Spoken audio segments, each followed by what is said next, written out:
Hello दोस्तों, नमस्कार। दिन भर की बड़ी खबर बिना देरी के बताएंगे, जहां सबसे पहले बताएंगे भारत के बॉयकॉट पर मालदीव का अब नया पैतरा। पर्यटक भेजने के लिए गिड़गिड़ा रहे मुइजू। जी हां, पेश कर दिया नया प्लान। साथी, पुलवामा में सुरक्षा बलों को सुबह सुबह मिली नई सफलता। जी हां, मारा गया आतंकवादी। बताएंगे क्या पुलवामा को फिर से दहलाने की थी साजिश। साथ ही जम्मू कश्मीर से ही लश्कर तैयबा से जुड़ी भी बड़ी खबर आ रही है। तो वहीं प्रधानमंत्री मोदी के इंटरव्यू पर ड्रैगन का भी आया रिएक्शन। भारत के साथ संबंध को लेकर कही ये बात। साथ ही साथ जो लोग रेलवे में सफर करते हैं ट्रेन में, उनके लिए भी बड़ी खबर है। सिर्फ इतने किलो ही वजन लेकर जा सकते हैं ट्रेन के अंदर, वरना बताएंगे दोस्तों सारी जानकारियां आपको। बस आप वीडियो के अंदर बने रहेगा। और खबरों में आगे बढ़ने से पहले अपने देश भारत का और भारतीय सेना का पुरजोर समर्थन करते हैं तो इस वीडियो को लाइक करके, चैनल को सब्सक्राइब करके, बेल आइकन दबा के कमेंट में जय हिंद अवश्य कह दीजिएगा। तो बात करें पहली बड़ी खबर की, जहां भारत के बॉयकॉट पर मालदीव का नया पैतरा। पर्यटक भेजने के लिए गिड़गिड़ा रहा, पेश कर दिया नया प्लान। दरअसल मोहम्मद मुइजू के राष्ट्रपति बनने के बाद मालदीव के भारत से कैसे रिश्ते हैं ये आप सभी अच्छे से जानते ही हैं। आप सभी को पता है कि रिश्ते खराब हो चुके हैं। ये अलग बात है कि तल्ख रिश्तों के बावजूद प्रधानमंत्री नरेंद्र मोदी जी ने द्वीपीय देश के प्रति नरमी बरती है और मानवीय सहायता उपलब्ध कराई है। बुधवार को भी ईद के मौके पर प्रधानमंत्री नरेंद्र मोदी जी ने राष्ट्रपति मुइजू को शुभकामनाएं भेजी है। प्रधानमंत्री मोदी ने मालदीव के राष्ट्रपति मोहम्मद मुइजू, उनकी सरकार और देशवासियों को ईद उल फितर की बधाई दी और दोनों देशों के बीच पुराने समय से चले आ रहे सांस्कृतिक व सभ्यतागत संबंधों का भी जिक्र किया। दोस्तों, इस बीच भारतीय पर्यटकों ने मालदीव से मुंह मोड़ लिया है। इससे मालदीव की अर्थव्यवस्था चरमरा गई है। वहां पर्यटन ही सबसे बड़ा उद्योग है। मालदीव देश पर्यटन पर ही चल रहा है। इस संकट से निपटने के लिए मालदीव अब फिर से भारतीय पर्यटकों को लुभाने में जुट गया है। टाइम्स ऑफ इंडिया की रिपोर्ट के मुताबिक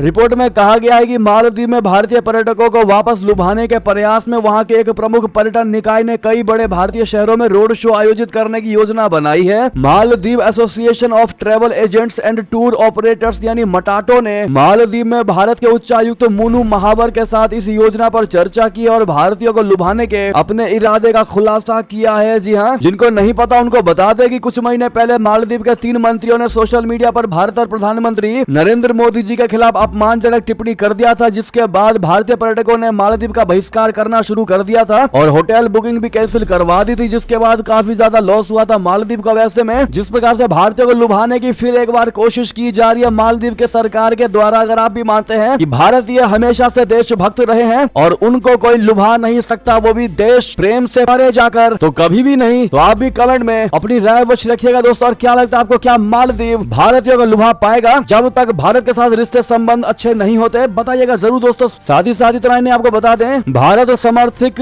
सोली ने बड़ा हमला करते हुए कहा कि मुइजू सरकार मालदीव में विरोधियों को खत्म करना चाहती है। जी हां, चीन के गुलाम मोहम्मद मुइजू मालदीव का राष्ट्रपति बनने के बाद अब देश में विपक्ष को खत्म करना चाह रहे हैं। ये आरोप मालदीव के पूर्व राष्ट्रपति और प्रमुख विपक्षी पार्टी के नेता इब्राहिम मोहम्मद सोली ने लगाया है। सोली को मालदीव में पुराने दोस्त भारत के साथ मधुर रिश्ते रखने का पक्षधर माना जाता है। पूर्व राष्ट्रपति ने कहा कि मौजूदा सरकार असहमति को कुचलने और विरोधियों को खत्म करने की कोशिश कर लोकतंत्र की नींव को हिला रही है। जी हाँ, तो वहीं आपको बड़ी खबर बता दें, जहां पर मारा गया आतंकवादी। पुलवामा में सुरक्षा बलों को सुबह सुबह ही मिली सफलता। जी हां, जम्मू और कश्मीर के पुलवामा जिले में आतंकवादियों और सुरक्षा बलों के बीच सुबह सुबह गोलीबारी शुरू हो गई। खबर है कि गोलीबारी के बीच एक दहशतगर्द मारा गया। फिलहाल इलाके की तलाशी जारी है। जम्मू और कश्मीर पुलिस और सुरक्षा कर्मियों ने घेराबंदी कर दी है। करीब 1 सप्ताह पहले ही एक आतंकवादी को उरी में ढेर किया गया था। खबर है कि सुरक्षा बलों और आतंकवादियों के बीच मुठभेड़ पुलवामा जिले के फ्रांसीपोरा में मुरान इलाके में हुई। सुरक्षा बलों को यहां आतंकवादियों के मौजूद होने की सूचना मिली थी। इसके बाद इलाके में कुछ समय तक गोलीबारी भी होती रही। तो वहीं आपको बता दें, जम्मू कश्मीर में लश्कर तैयबा से संबंधित 3 लोग हुए गिरफ्तार। सुरक्षा बलों की जानकारी लीक करने का है इन पर आरोप। जी हां, जम्मू कश्मीर में लश्कर तैयबा से संबंधित 3 लोगों को गिरफ्तार किया गया है। जम्मू कश्मीर की स्थानीय पुलिस ने गुरुवार को कहा कि बारामूला में प्रतिबंधित आतंकी संगठन लश्कर तैयबा यानी LET से संबंध रखने के आरोप में 3 लोगों को गिरफ्तार किया गया है। खुफिया इनपुट पर कार्रवाई करते हुए बारामूला पुलिस और सुरक्षा बलों ने ओल्ड टाउन बारामूला में 3 आरोपियों को गिरफ्तार कर लिया। गिरफ्तार किए गए लोगों के पास से 3 ग्रेनेड भी बरामद हुए हैं। जी हाँ दोस्तों, आपको बता दें ये चुनावी समय चल रहा है और चुनाव के दिनों में आतंकवादी काफी ज्यादा सक्रिय हो जाते हैं। वो समझते हैं कि सरकार का पूरा अटेंशन चुनाव की ओर होगा, यहाँ तक कि मिलिट्री पावर्स भी चुनाव को कंडक्ट करवाने में लगी होंगी। ऐसे में बॉर्डर पर कम से कम ध्यान दिया जाएगा और इसी का फायदा उठाते हुए ये आतंकवादी चुनाव के समय में घुसपैठ करने की कोशिश करते हुए किसी भी देश को दहलाने की कोशिश करते हैं। हम भारत की बात कर रहे हैं तो भारत में भी घुसपैठ करने की कोशिश कर ही रहे होंगे। अब ऐसे में भारतीय सेना वाकई में इनके पैतरे को समझ चुकी है और पूरे तरीके से अलर्ट मोड में जगी हुई है। अब ऐसे में फिर एक बार पुलवामा से जिस प्रकार से इस आतंकी को मार गिराया है, वाकई में ये बहुत बड़ा सक्सेस आप कह सकते हैं अपने भारतीय सेनाओं के। ऐसे में थैंक यू इंडियन आर्मी कहना मत भूलेगा कमेंट में। नेक्स्ट खबर बता दे, चाइना ने भी कहा भारत से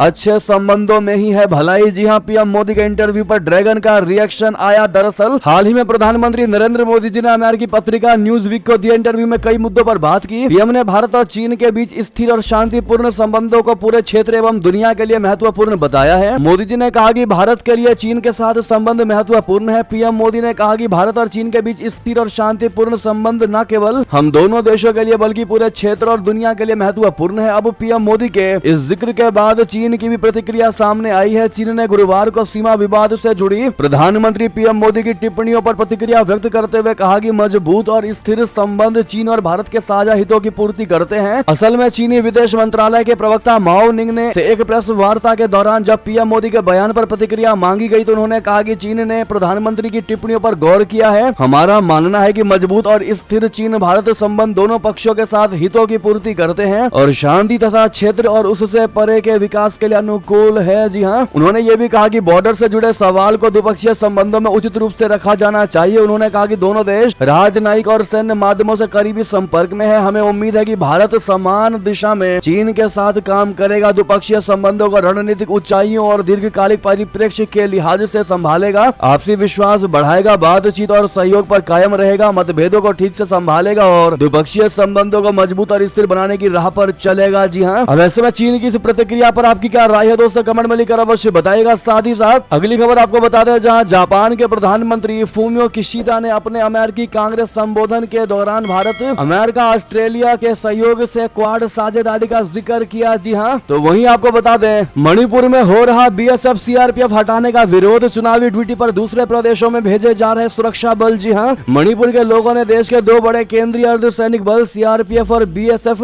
को ड्यूटी से हटाने का विरोध किया है। पिछले 2-3 दिन के दौरान मणिपुर में कई जगहों पर ऐसे विरोध प्रदर्शन देखने को मिले हैं, जहां स्थानीय लोगों ने केंद्रीय बलों की वापसी के खिलाफ धरना दिया है। हिंसाग्रस्त इलाकों के लोगों का कहना है कि वे इन बलों को वापस नहीं जाने देंगे। इन्होंने वहां पर शांति स्थापना में अहम योगदान दिया है। अगर ये बल यहां से जाते हैं तो वे दोबारा से असुरक्षित हो जाएंगे। दूसरी तरफ लोकसभा चुनाव में केंद्रीय सुरक्षा बलों की तैनाती की भारी मांग है। सुरक्षा बलों के अधिकारियों का चुनावी ड्यूटी के लिए जवानों की तय नफरी को पूरा करने में पसीना छूट रहा है। मणिपुर से हटाई जा रही केंद्रीय अर्धसैनिक बलों की 100 कंपनियों को पश्चिम बंगाल एवं दूसरे राज्यों में भेजा जाएगा। जानकारों का कहना है कि मणिपुर से सीएपीएफ को हटाना जोखिम भरा कदम साबित हो सकता है। अभी मणिपुर में शांति बहाल नहीं हुई है। बता दें, मणिपुर से लगभग 5000 केंद्रीय बलों यानी सीएपीएफ के जवानों को वहां से वापस बुलाने का आदेश जारी हुआ है। इस आदेश को 2 केंद्रीय बल सीआरपीएफ और बीएसएफ के अधिकारियों के साथ साझा किया गया है। सीएपीएफ की 100 कंपनियों को चुनावी ड्यूटी पर भेजा जा रहा है। पिछले साल 3 मई से मणिपुर में हिंसा का जो दौर शुरू हुआ था वो अभी पूरी तरह से खत्म नहीं हुआ है। वहां पर 2 समुदायों के बीच आज भी तनाव देखा जा रहा है। केंद्रीय बलों की तैनाती से वहां के लोगों में विश्वास पनपा था, वे खुद को सुरक्षित महसूस करने लगे थे। अब एकाएक मणिपुर से बीएसएफ और सीआरपीएफ की 100 कंपनियों को बाहर निकालने का आदेश जारी किया गया, जिसके बाद वहां के लोगों में रोष देखने को मिला है। वहां के लोग परेशान हैं और कह रहे हैं कि हम इन बलों को नहीं जाने देंगे। इन्होंने हमें सुरक्षा प्रदान किया और सुरक्षा में इनका बहुत बड़ा योगदान है। बहरहाल दोस्तों, आपकी इस पर क्या राय होगी मणिपुर से केंद्रीय बलों को हटाने को लेकर? आपकी जो भी राय हो कमेंट में लिखकर अवश्य बताएगा। तो वहीं आपको बता दें, कच्चा तीवू के जले पर फिर पीएम मोदी ने रगड़ा नमक, कहा कांग्रेस का इतिहास ही नहीं इरादे भी खतरनाक। जी हाँ, बीजेपी ने लोकसभा चुनाव में कच्चा तीवू द्वीप का जो जाल फेंका था, कांग्रेस उसमें आखिरकार फंसी गई है। कांग्रेस नेता दिग्विजय सिंह के बयान की कच्चा तीवू में कोई रहता नहीं है को बीजेपी ने बड़ा मुद्दा बना लिया। पीएम नरेंद्र मोदी जी कल राजस्थान के करौली में जनसभा को संबोधित कर रहे थे, तब उन्होंने इस मुद्दे को फिर उठाकर कांग्रेस की खिंचाई की। पीएम मोदी ने कहा कि कांग्रेस ने बरसों पहले तमिलनाडु के पास कच्चा तीवू द्वीप को श्रीलंका को दे दिया था। अब कांग्रेस के नेता कह रहे हैं कि कच्चा तीवू पर कोई रहता है क्या? रहता नहीं है तो क्या दे दोगे? ऐसे होती है देश सेवा। राजस्थान में बड़ी तादाद में पूर्व सैनिकों की आबादी निवास करती है। इन पूर्व सैनिकों का मूड लोकसभा चुनाव में खासी अहमियत रखता है। ऐसे में सादे तरीके से उन तक अपनी बात पहुंचाते हुए पीएम मोदी ने कहा, यह है इनकी यानी कांग्रेस की मानसिकता। इनके लिए देश का खाली हिस्सा सिर्फ जमीन का एक टुकड़ा है। ये वही कांग्रेस है जिसने तमिलनाडु के पास के एक द्वीप कच्चा तीवू को श्रीलंका को दे दिया था। अब इस देश विरोधी कुकृत्य को कांग्रेस बेशर्मी से जायज ठहरा रही है। चीन के लिए देश का खाली हिस्सा सिर्फ जमीन का एक टुकड़ा है। अब ऐसे में कच्चा तीवू को लेकर फिर एक बार मोदी जी का ये बयान ट्रेंडिंग में आने वाला है, देखना होगा अब इस मुद्दे पर विपक्ष क्या बयान देता है। बहरहाल इस पर आपकी जो भी राय हो, लेकिन कच्चा तीवू क्या भारत को वापस लेना चाहिए? दोस्तों मोदी सरकार को क्या कहेंगे आप लोग, क्या सुझाव देंगे, कमेंट में जरूर लिखकर बताइएगा। तो वहीं आपको बता दें, चीन ने लिया उड़ता हुआ तीर, रेटिंग एजेंसियों के फेल करने के बाद भागी कंपनियां ताब में अपना भारत। जी हाँ, चीन ने पूरी दुनिया से दुश्मनी मोल ले ली है। नतीजा बहुत खतरनाक हो गया है। फिच ने चीन के सॉवरेन क्रेडिट रेटिंग आउटलुक को नेगेटिव कर दिया है। यानी अगर इस बात को दूसरे शब्दों में कहे, आसान भाषा में, तो चीन के रिपोर्ट कार्ड को फेल की लिस्ट में शामिल कर दिया है, यानी कि चाइना को फेल कर दिया है। नेगेटिव रेटिंग अर्थव्यवस्था में बढ़ते जोखिम की ओर इशारा करती है। इसका असर दिखने लगा है। कंपनियों की स्ट्रेटजी में बदलाव नजर आ रहा है। चीन से उनका मोह भंग होने लगा है। मनगढ़ंत पॉलिसियों से परेशान होकर वे भारत की ओर रुख करने लगे हैं। तो वहीं अपना भारत पूरे तेवर में है। तमाम वित्तीय संस्थानों के अनुमान उसके पक्ष में दिखाई दे रहे हैं। अब एशियाई विकास बैंक यानी एडीबी ने भी उसके लिए ग्रोथ के अनुमानों को बदलकर बढ़ा दिया है। हर किसी को आंख दिखाकर चीन ने उड़ता तीर ले लिया है। अमेरिका, यूरोप, भारत सहित ज्यादातर देश जहां ड्रैगन का माल खपता है, बिकता है, उन सभी से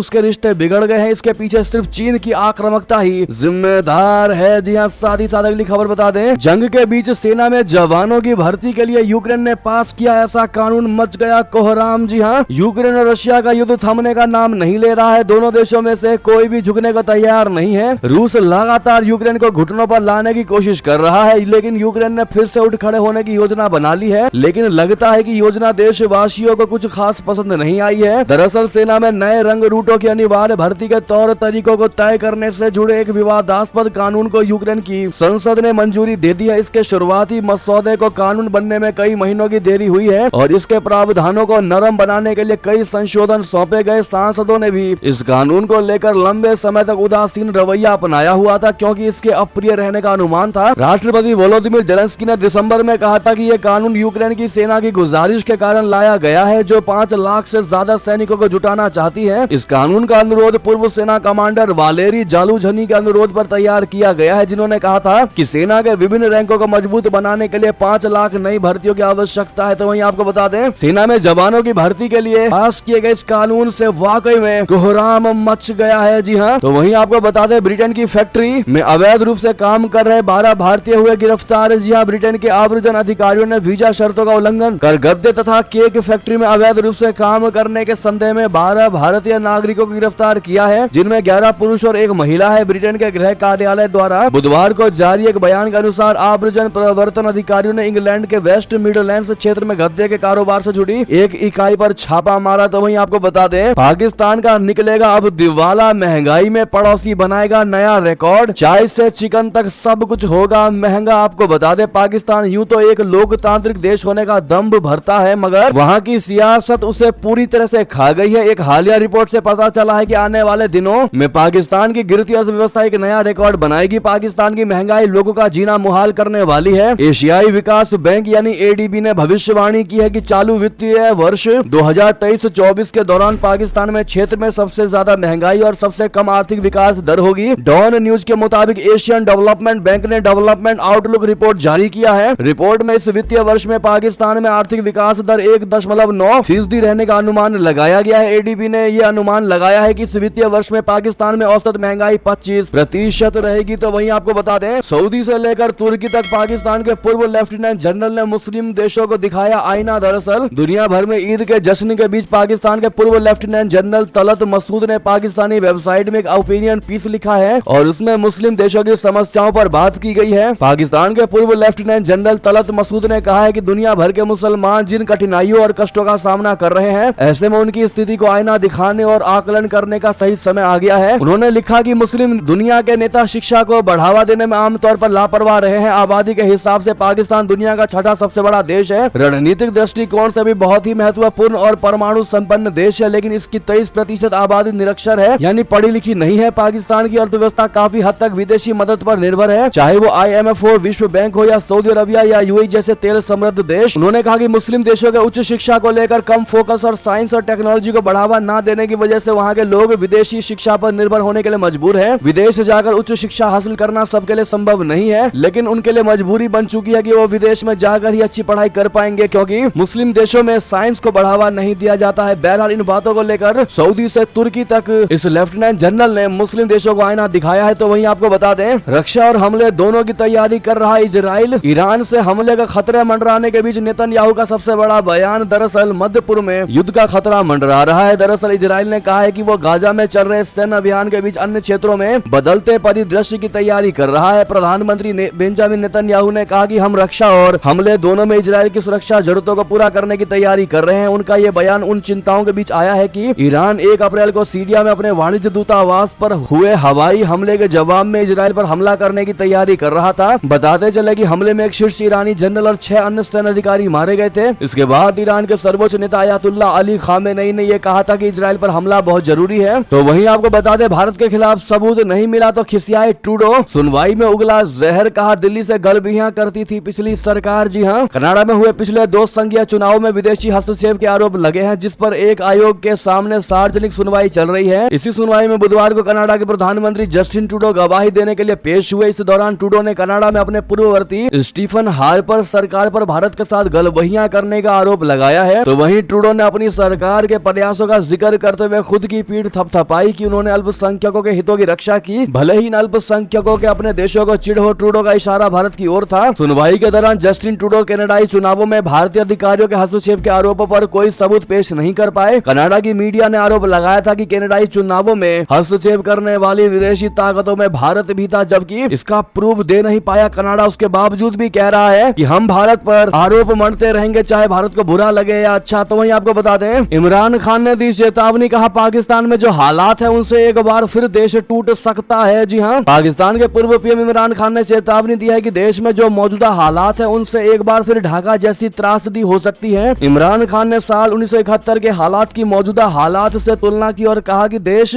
आर्थिक तौर पर तबाही के कगार पर पहुंच सकता है। पाकिस्तानी मीडिया के अनुसार पाकिस्तान तहरीक इंसाफ पार्टी के चीफ इमरान खान ने रावलपिंडी की अडियाला जेल से देशवासियों और पार्टी समर्थकों के लिए संदेश जारी किया है। अपने संदेश में इमरान खान ने कहा कि कोई भी देश या संस्थान बिना आर्थिक स्थिरता के नहीं चल सकता। इमरान खान ने कहा कि जब लोगों को अधिकार दिए जाएंगे तभी अर्थव्यवस्था विकास करेगी। तो वहीं आपको बता दें, प्रधानमंत्री मोदी जी ने आयरलैंड के सबसे युवा प्रधानमंत्री बने साइमन हैरिस को बधाई दी। जी हां, प्रधानमंत्री नरेंद्र मोदी जी ने आयरलैंड का सबसे युवा प्रधानमंत्री बनने पर साइमन हैरिस को बुधवार को बधाई दी और कहा कि वो दोनों देशों के बीच साझेदारी को और मजबूत करने के लिए उनके साथ काम करने को लेकर आशान्वित है। सांसद हैरिस मंगलवार को संसद में एक वोट से आयरलैंड के प्रधानमंत्री चुने गए। वो 37 वर्ष की उम्र में देश का प्रधानमंत्री बनने वाले सबसे युवा नेता है। जी हाँ, ऐसे में आप लोग भी साइमन हैरिस को कांग्रेचुलेशन अवश्य कहिएगा, आयरलैंड के सबसे यंगेस्ट प्रधानमंत्री बनने की वजह से। साथ ही साथ अगली खबर आपको बताते हैं, पप्पू यादव की बड़ी मुश्किलें, पुलिस ने मारा छापा, थाने लेकर चली गई प्रचार गाड़ी। जी हाँ, पप्पू यादव के ऑफिस पर बड़ी छापेमारी, अधिकारियों से उलझे, पूछा ऑर्डर दिखाइए, काम नहीं आई दलील। दरअसल देश में लोकसभा चुनाव 2024 का महासमर शुरू हो गया है। राजनीतिक दलों ने चुनाव प्रचार तेज कर दिया है। उम्मीदवार भी अपने क्षेत्र में जाकर जनता से वोट मांग रहे हैं। इस बीच बिहार की पूर्णिया सीट से निर्दलीय प्रत्याशी पप्पू यादव के ठिकाने पर छापेमारी की गई है। पुलिस ने पप्पू यादव के ऑफिस की तलाशी ली है। इसके बाद पुलिस प्रचार की गाड़ी को लेकर थाने चली गई। बिहार की पूर्णिया लोकसभा सीट इस वक्त सुर्खियों में है। कांग्रेस के बागी नेता पप्पू यादव ने लोकसभा चुनाव लड़ने के लिए पूर्णिया सीट से निर्दलीय नामांकन भरा है। इस बीच पप्पू यादव ने बिहार की नीतीश सरकार पर दबाव बनाने का आरोप लगाया और उनके ठिकाने पर छापेमारी का दावा किया है। हालांकि बिहार पुलिस ने इस दावे को सिरे से खारिज कर दिया। पप्पू यादव ने एक्स पर वीडियो पोस्ट करके लिखा है कि सरकार कितना नीचे गिरेगी, पूर्णिया के बेटे को और कितना परेशान करेगी, इस जनता इसका जवाब देगी। बीजेपी जेडीयू की सरकार का हार का डर अच्छा लगा मुझे। वायु श्रेणी की सुरक्षा देने के लिए इनके पास पुलिस बल नहीं और छापा मारने के लिए सैकड़ों पुलिस भेज दिया। बौखलाहट में पप्पू यादव ने यह बयान दिया। दोस्तों तो वहीं आपको बता दें, हाई कोर्ट के ऑर्डर पर एक्शन में सीबीआई, संदेश खाली केस में जारी की स्पेशल ईमेल आईडी। अब बढ़ेंगी शाहजहां की मुश्किलें। जी हां, पश्चिम बंगाल के संदेश खाली मामले में केंद्रीय अन्वेषण ब्यूरो यानी सीबीआई का शिकंजा और कसता जा रहा है। सीबीआई ने शिकायतों को दर्ज कराने के लिए नई ईमेल आईडी जारी की है। इस ईमेल आईडी के जरिए संदेश खाली में जमीन पर कब्जा किए जाने के मामले में पीड़ित अपनी शिकायतें दर्ज करा सकते हैं। अधिकारियों ने बृहस्पतिवार को यह जानकारी दी। सीबीआई ने बुधवार को कलकत्ता उच्च न्यायालय के आदेशों के अनुपालन में ईमेल आईडी जारी की है। कलकत्ता उच्च न्यायालय ने संदेश खाली में महिलाओं पर अत्याचार, जमीन पर कब्जा करने, स्थानीय निवासियों पर अत्याचार करने के आरोपों की सीबीआई जांच का आदेश दिया। तो वहीं आपको बता दें, हिंदुस्तान के इतिहास में पहली बार किसान टैक्स दे रहा, एक झटके में गरीबी मिटा देंगे। जी हाँ, राहुल गांधी का फालोडी में ये बड़ा बयान। दरअसल जोधपुर के फलौदी में राहुल गांधी ने कहा कि पिछले 10 साल प्रधानमंत्री ने आपको अलग अलग वादे किए, डाले नहीं, 15 लाख रुपए निकाल ही लिए, किसान, मजदूर, युवाओं और छोटे व्यापारियों के लिए कुछ नहीं किया। नरेंद्र मोदी जी ने पिछले 10 साल चुने हुए लोगों को देश का पूरा धन दे दिया। राहुल गांधी ने कहा कि हिंदुस्तान के कोने कोने में चले जाओ, एक ही नाम दिखाई देगा, एयरपोर्ट अडानी, बिजली अडानी, सारा का सारा फायदा एक व्यक्ति को नरेंद्र मोदी ने दिया है। मैंने उनके बारे में पार्लियामेंट में भाषण दिया, मेरी सदस्यता ले गए, सुप्रीम कोर्ट ने मुझे फिर से एमपी बनाया। मैंने सिर्फ नरेंद्र मोदी जी से ये पूछा कि हर इंडस्ट्री में अडानी जी क्यों दिखाई देते हैं। मैंने मोदी से भी पूछा कि आपका इनके साथ क्या रिश्ता है। मेरी मेंबरशिप रद्द कर दी गई और फिर मेरा घर ले लिया गया। ये सोचते हैं कि मैं चुप हो जाऊंगा। मैंने चाबी इनको दी और कहा मुझे घर नहीं चाहिए। तो वहीं आपको बता दें, राहुल गांधी ने कहा कि हिंदुस्तान के हर गरीब परिवार की एक महिला को हमारी सरकार साल का 1 लाख रुपए बैंक अकाउंट में डालेगी। हर महीने 8500 रुपए सरकार उस दिन तक देगी जब तक आप गरीबी रेखा से बाहर ना आ जाए। यदि आप गरीबी रेखा के नीचे हो, आपके बैंक अकाउंट में हर महीने 8500 रुपए आते रहेंगे। एक झटके में हिंदुस्तान से हम गरीबी को मिटा देंगे। हिंदुस्तान के इतिहास में पहली बार किसान टैक्स दे रहा है। ये भाषण दोस्तों राहुल गांधी ने दिया है और उनके इस भाषण में मोदी सरकार पर बड़ी बौखलाहट नजर आई है। ऐसा लग रहा है कि राहुल गांधी पूरे तरीके से झंझना चुके हैं, बौखला चुके हैं। बहरहाल आपकी इस पर जो भी राय हो, लेकिन आपके हिसाब से कौन होगा अगला प्रधानमंत्री, कमेंट में लिखकर अवश्य बताइएगा। साथ ही साथ अगली खबर बता दें, राहुल गांधी के वायनाड में टीपू सुल्तान से जुड़ी इस जगह का नाम बदलना चाहती है भारतीय जनता पार्टी। जी हाँ, केरल का वायनाड सीट लोकसभा चुनाव की दृष्टि से देश के हॉट सीटों में से एक है। कांग्रेस के पूर्व अध्यक्ष राहुल गांधी इस सीट से चुनावी मैदान में है, जिसको लेकर यहाँ लोगों की नजर टिकी हुई है। इस बीच बीजेपी नेता वायनाड के सुल्तान बाथरी शहर का नाम बदलने की मांग की है, जिसको लेकर एक नई बहस छिड़ गई है। जी हाँ, बीजेपी नेता के सुरेंद्रन ने दावा किया है कि केरल पर टीपू सुल्तान के आक्रमण से पहले इस जगह को गणपति वोट्टम के नाम से जाना जाता था। इस वजह से उन्होंने सुल्तान बाथरी शहर का नाम बदलकर गणपति वटोम करने की मांग की है। तो वहीं आपको बता दें, चुनाव आयोग ने शिरोमणि अकाली दल को दिया नोटिस। रैली में बच्चे के इस्तेमाल की मिली थी शिकायत। जी हाँ, चुनाव आयोग ने 6 अप्रैल को रायकोट में आयोजित रैली पंजाब बचाओ यात्रा में एक बच्चे को शामिल करने पर शिरोमणि अकाली दल को नोटिस दिया है। आम आदमी पार्टी ने इस बारे में शिकायत दी थी। आम आदमी पार्टी के मंत्री हरपाल सिंह चीमा ने मंगलवार को पंजाब के मुख्य निर्वाचन अधिकारी सीबीन सी से मुलाकात की थी। इस मुलाकात में चीमा ने मुख्य निर्वाचन अधिकारी को शीयद प्रमुख सुखबीर बादल के खिलाफ शिकायत दी थी। तो वहीं बता दें, महेंद्रगढ़ स्कूल बस हादसे पर प्रधानमंत्री नरेंद्र मोदी जी ने जताया दुख, कहा जिन्होंने बच्चों को खोया। साथ ही हरियाणा सरकार ने सख्त आदेश भी दिया इस मुद्दे पर। जी हां, हरियाणा के महेंद्रगढ़ जिले में स्कूली बस पलटने से 6 छात्रों की मौत के मामले में पीएम नरेंद्र मोदी जी की प्रतिक्रिया, रिएक्शन सामने आया। उन्होंने इस घटना पर दुख जताया। पीएम मोदी जी ने सोशल मीडिया प्लेटफॉर्म एक्स पर लिखा कि हरियाणा के महेंद्रगढ़ में हुआ बस हादसा अत्यंत पीड़ादायक है। मेरी शोक संवेदनाएं उन पर सभी परिवारों के साथ है जिन्होंने इस दुर्घटना में अपने बच्चों को खोया है। इसके साथ ही मैं सभी घायल बच्चों के शीघ्र स्वस्थ होने की कामना करता हूं। राज्य सरकार की देखरेख में स्थानीय प्रशासन पीड़ितों और उनके परिजनों की हर संभव सहायता में जुटा है। जी हां, तो वहीं हरियाणा सरकार ने भी बच्चों की मौत मामले में जांच के गंभीर आदेश दिए हैं। साथ ही ये बड़ी ही भयावह खबर थी दोस्तों, जहां 6 छात्रों की मौत एकदम से स्कूली बस पलटने से हुई। ऐसे में आप भी इनके परिवारों के इस दुख की घड़ी में संवेदना अवश्य दीजिएगा। साथ ही साथ आपको बता दें, ट्रेन से यात्रा करने वाले हो जाएं सावधान, अपने साथ सिर्फ इतने किलो ही ले जा सकते हैं सामान। दरअसल भारतीय रेलवे अपनी सेवाओं को दिन पर दिन बेहतर कर रहा है। वंदे भारत समेत कई नई ट्रेनों को चलाया जा रहा है। साथ ही यात्रियों को आरामदायक सफर मिल सके, इसके लिए भी कोशिशें की जा रही हैं। ट्रेन से यात्रा करने वाले लोग अपने साथ भारी भरकम सामान भी लेकर जाते रहते हैं, लेकिन क्या आपको मालूम है कि आप ट्रेन में तय लिमिट में ही सामान लेकर जा सकते हैं? इसके लिए रेलवे ने किस कोच में कितने किलो सामान ले जाया जा सकता है उसके बारे में जानकारी दी है। यदि तय लिमिट को कोई क्रॉस करता है तो उसे जुर्माना भी भरना पड़ सकता है। जी हाँ, आप ये नियम स्क्रीन पर देख पा रहे हैं, जहाँ पर एसी फर्स्ट क्लास में यात्री 70 किलो तक का वजन वाला सामान फ्री में लेकर जा सकता है, जबकि एसी 2 टायर में 50 किलो तक का भार लेकर जा सकता है। तो वहीं एसी 3rd टायर में या चेयर कार में 40 किलो तक का सामान फ्री में ले जा सकता है। तो वहीं स्लीपर क्लास की बात करें तो इसमें यात्री अपने टिकट के साथ 40 किलो तक के भार को अपने साथ रख सकते हैं। 2nd क्लास में यह लिमिट 35 किलो है। और साथ ही साथ भारतीय रेलवे के अनुसार ट्रंक, सूटकेस और बक्से जिनका बाहरी मेजरमेंट 100 × 60 × 25 सेंटीमीटर हो तो उसे सामान के रूप में यात्री डब्बों में ले जाने की अनुमति होती है। यदि ट्रंक, सूटकेस और बक्से का मेजरमेंट तय लिमिट से अधिक है तो फिर ऐसी वस्तुओं को बुक किया जाना चाहिए और ब्रेक वैन में ले जाया जाना चाहिए, ना कि यात्रियों के डिब्बे में। तो वहीं यात्रियों को ट्रेन में कई चीजें ले जाने पर बैन लगा हुआ है, जिसमें केमिकल, पटाखे, गैस सिलेंडर, तेजाब, ग्रीस, चमड़ा आदि शामिल है। यदि कोई यात्री इन प्रतिबंधित वस्तुओं के साथ यात्रा करते हुए पाया जाता है तो उसके खिलाफ धारा 164 के तहत कड़ा एक्शन लिया जा सकता है। बहरहाल आपको ये इन्फॉर्मेशन कैसी लगी हमें कमेंट में लिखकर अवश्य बताइएगा। क्या आपको ये जानकारी पता थी? साथ ही साथ ये थी अभी की सारी बड़ी खबरें। आपको हमारी खबर कैसी लगी? आशा करता हूँ बहुत अच्छी लगी होगी। अगर थोड़ी भी अच्छी लगी है तो इस वीडियो को दोस्तों में, भाइयों में, साथियों में, रिश्तेदारों में शेयर अवश्य कर दीजिएगा। अभी कर दीजिए इस वीडियो को लाइक, चैनल को कर दीजिए सब्सक्राइब, बेल आइकन दबाइए, साथ ही कमेंट बॉक्स में लिख दीजिएगा जय हिंद जय भारत। और यहाँ तक बने रहने के लिए आप सभी का बहुत बहुत धन्यवाद।